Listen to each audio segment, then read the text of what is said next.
नमस्कार, मैं रंजीत सम्राट। आप देख रहे हैं ऑन न्यूज भारत।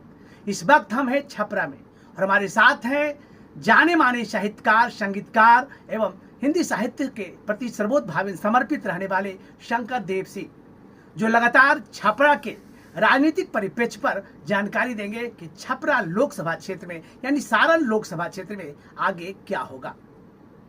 आगामी 20 मई को यहाँ लोकसभा का चुनाव होना है और यहाँ निवर्तमान सांसद के रूप में राजीव प्रताप रूढ़ी तीसरी पारी खेलने की तैयारी में है, जबकि दूसरी तरफ लालू प्रसाद की बिटिया रोहिणी आचार्य यहाँ भाग आजमा रही है।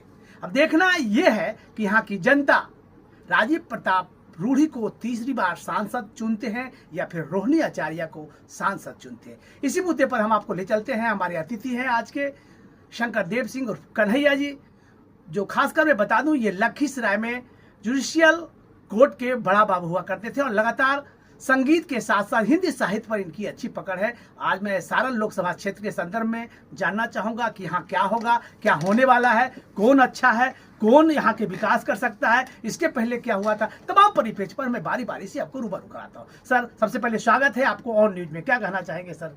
सारण आपका हमारे पास आए और इस संबंध में बातचीत के लिए हम आपके साथ बैठे हैं और उम्मीद करता हूं कि जो भी आप जानना चाहेंगे सारण के बारे में आपको मैं अवश्य बताऊंगा।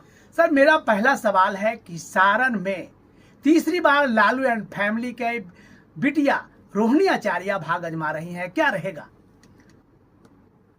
देखिए, बात तो ये है कि रोहिणी आचार्य जी को तो अभी किसी से परिचय नहीं था।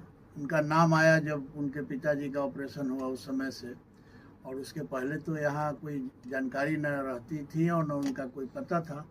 फिर भी चूँकि लालू जी के परिवार की हैं, इसलिए उनको स्वाभाविक है कि माता पिता के कारण उनको सब लोग जानता है और जान गया। अब चूँकि खड़ी हैं तो और ज़्यादा जान गया। लेकिन मतदाता उनके पार्टी का जो वोट कैडर है वो उनको, मुझे लगता है कि लालू जी के पार्टी का सपोर्ट मिलेगा और प्रयास कर रही हैं। अगर मेहनत करें तो हो सकता है कि उनका भी भाग्य बन जाए। सर का कहना है कि रोहिणी आचार्य पहली प्रयास कर रहे हैं और लगातार लालू प्रसाद यादव के परिवार में रहने के कारण, उनका बैकग्राउंड अच्छा रहने के कारण, यानी उनकी लगातार इस क्षेत्र से चुनाव लड़ने के कारण यहाँ के लोगों में उनका परिचय है और खास करके लालू जी की बिटिया है और किडनी ट्रांसप्लांट के द्वारा उनकी जानकारी आम लोगों के बीच गया, तो हो सकता है ऐसा इनका कहना है। लेकिन मेरा एक सवाल है कि राजीव प्रताप रूढ़ी लगातार तीसरी पारी खेल रहे हैं, क्या इस पारी में उनका क्या हो सकता है? जैसा कि हम लोग जानते हैं, छपरा जो कंस्टिट्यूंसी है उसमें भाजपा के वोटर, पहले तो ये लालू जी की कंस्टिट्यूंसी हुआ करती थी, लेकिन कतिपय कारणों से या मोदी जी के नेतृत्व आने से भाजपा का यहाँ पर वर्चस्व बढ़ा और जब से मोदी जी प्रधानमंत्री बने हैं उनके चलते ये छपरा जो है सो भाजपा को वोट देती है। और यहाँ के सांसद हमारे जो रूढ़ी जी हैं वो तीसरे बार खड़े हैं और टिकट चूँकि पार्टी ने उन्हीं को दी है, तो मुझे लगता है कि उनकी जीत अगर होगी तो आसान होगी, कोई बहुत बड़ी लड़ाई नहीं है और पूर्व के अनुसार उनको भी तीसरी बार मौका मिल सकता है। देखिए, इनका कहना है कि तीसरी बार राजीव प्रताप रूढ़ी को मौका मिल सकता है, लेकिन जातीय गोलबंदी जिस तरह के पिछले लोकसभा में 2019 के लोकसभा में जो वोटों का समीकरण था वो कम था, 16 लाख के करीब था, और इस बार जो चुनाव होने हैं वो 18 लाख मतदाताओं के बीच होना है। तो क्या जातीय का समीकरण है, जिस जाति से रोहिणी आचार्य आती है या जिस जाति से राजीव प्रताप रूढ़ी आते हैं, क्या लगता है इन दोनों का जातीय समीकरण क्या है?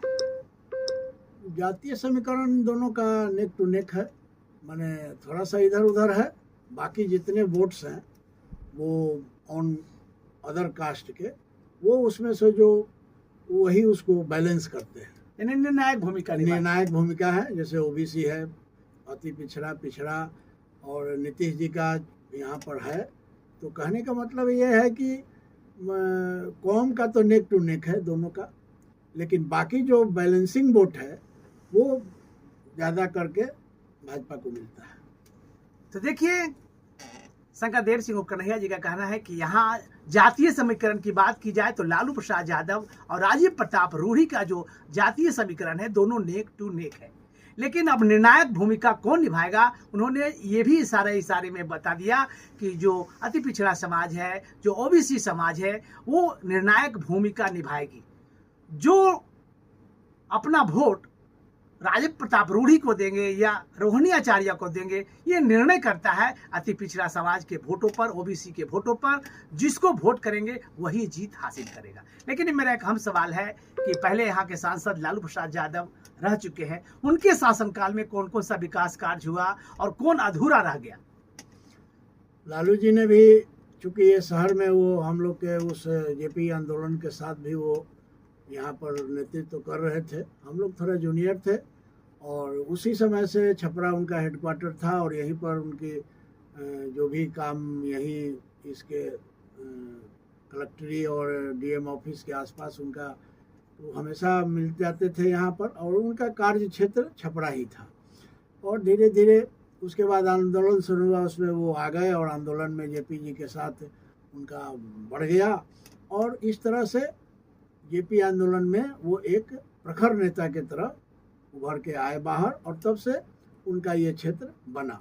यानी विकास की लंबी लकीर उनके द्वारा। उसके अलावा रेल मंत्री जब भी हुए तो छपरा का ये जो जंक्शन आप देखेंगे तो लगेगा कि जब आए कुछ न कुछ उसमें उन्होंने परिवर्तन किया और जिसके कारण यहाँ के लोग उनसे जुड़ा रहा। और लेकिन उसके बाद जो आए तो उसके बाद और तेजी से छपरा शहर का जो जंक्शन या जो भी रोड हो या जो भी हो उसमें काफी तेजी से विकास अभी भी चल रहा है। तो लालू प्रसाद यादव के द्वारा जो क्या विकास हुआ उन्होंने स्पष्ट तौर पर बताया। अब मैं अब जानना चाहूंगा निवर्तमान सांसद राजीव प्रताप रूढ़ी के द्वारा कौन सा विकास हुआ और कौन अधूरा रह गया। उन्होंने आपको बताया कि डबल डेकर रोड के बारे में यहाँ के लोगों का मांग था, तो क्या क्या अभी अधूरा है? डबल डेकर रोड का कार्य थोड़ा धीमी गति से चल रहा है। यहाँ के जिला प्रशासन ने उस पर दबाव बनाया है तो काम कुछ बढ़ रहा है। और सबसे एक समस्या यहाँ के लिए 4 लेन है। 4 लेन 12-14 साल से बन रहा है और वो अभी तक कंप्लीट नहीं हो सका। तो इसके लिए भी यहाँ की जनता हमेशा रूढ़ी जी से कहती है और इस बात को लेकर गडकरी जी ने भी कहा कि हाँ वो एक ऐसा काम है जो थोड़ा अतिक्रमण और अवैध कब्जा के कारण नहीं तेजी से बढ़ सका, लेकिन अब वो जल्दी पूरा हो जाएगा। तो राजीव प्रताप रूढ़ी के संदर्भ में उन्होंने बताया कि कई काम है जो कि अभी पूरा नहीं हो सका है, लेकिन नितिन गडकरी के अनुसार सारण के जो बचे हुए कार्य है अगले कार्यकाल में पूरा करने का वादा किया गया। हालांकि कुल मिलाकर लालू प्रसाद यादव एवं राजीव प्रताप रूढ़ी के संदर्भ में उन्होंने बराबर यहाँ के विकास के बारे में उन्हें जो संदर्भ बताया बिल्कुल सही बताया।